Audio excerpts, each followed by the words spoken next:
Dans les Actes des Apôtres, quand arriva le jour de la Pentecôte au terme des 50 jours après Pâques, ils se trouvaient réunis tous ensemble.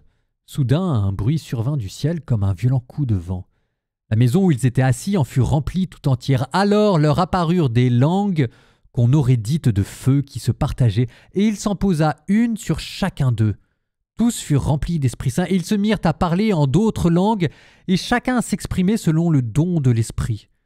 Or, il y avait, résidant à Jérusalem, des Juifs religieux venant de toutes les nations sous le ciel.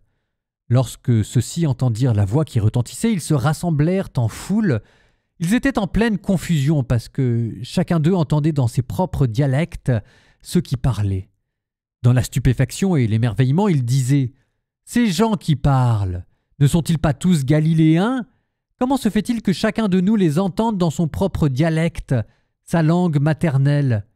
Parthes, Mèdes et Élamites, habitants de la Mésopotamie, de la Judée et de la Cappadoce, de la province du Pont et de celle d'Asie, de la Phrygie, de la Pamphylie, de l'Égypte et des contrées de Libye proches de Cyrène, Romains de passage, Juifs de naissance et convertis, Crétois et Arabes, tous nous les entendons parler dans notre langue les merveilles de Dieu. »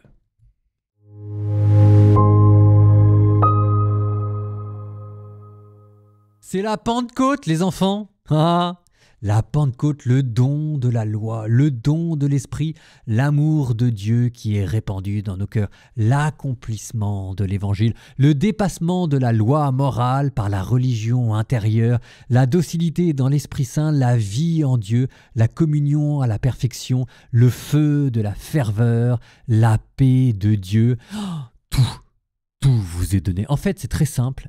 L'Esprit de Dieu, c'est la vie de Dieu. Il y a en vous, qui jaillit comme une source d'eau intarissable, la vie de Dieu qui s'épanche et à laquelle vous pouvez venir vous abreuver. Maintenant, petit point technique. Que signifie le mot Pentecôte? Au Pentecôte, en grec, Pantkostai Héméra, le 50e jour.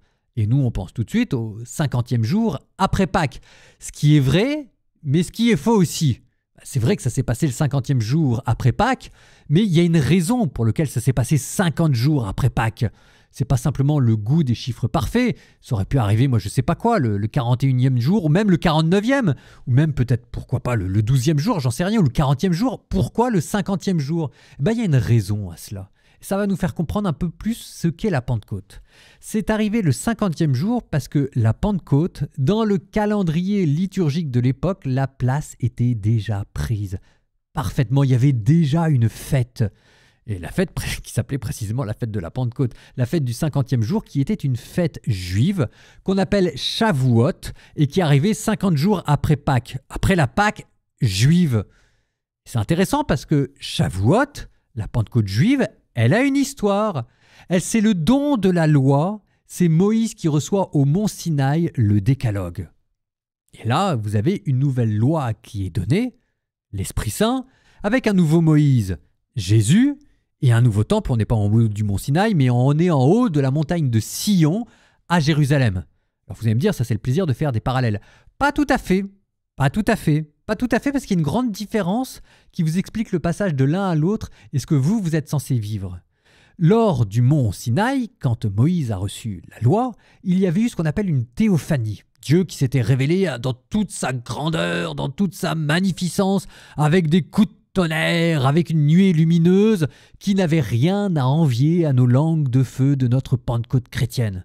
Sauf que, ce qui s'était passé à cette époque-là, c'était que le peuple n'avait pas voulu rentrer dans cette nuée lumineuse. En fait, ils étaient restés en bas du mont Sinaï, crevant de peur, n'osant rentrer à l'intérieur de la nuée, persuadés qu'ils allaient mourir. Et donc, ils ont dit à Moïse, « écoute, très bien, toi t'es déjà dedans, reste-y, tu vas nous expliquer ce qui s'est passé. » Alors que, en fait, ce que Dieu voulait, c'était que le peuple entier rentre dans la nuée ténébreuse. Et le peuple refusa par peur, ce qui fait que Moïse avait dû graver sur une table de pierre la loi de Dieu, alors qu'à l'origine, elle n'était pas censée du tout être gravée sur une pierre. Elle était censée être directement gravée dans le cœur. Et c'est ça ce qui s'est passé le jour de la Pentecôte chrétienne. Il y a deux différences. La première différence, c'est que Moïse est devenu Jésus, qu'on est passé de la Pâque juive à la Pâque chrétienne. C'était plus la libération du pays d'Égypte, c'était la libération de la mort et du péché. Ça, c'est la première différence. Mais ça dépend de Dieu, ça dépend pas de nous. Et il y a une deuxième différence qui, cette fois-ci, dépend de nous et pas de Dieu.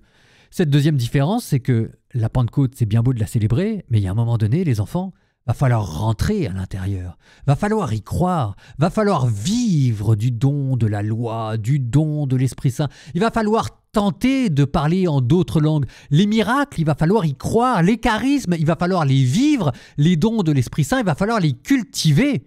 Et vous n'êtes pas là pour rester à l'extérieur.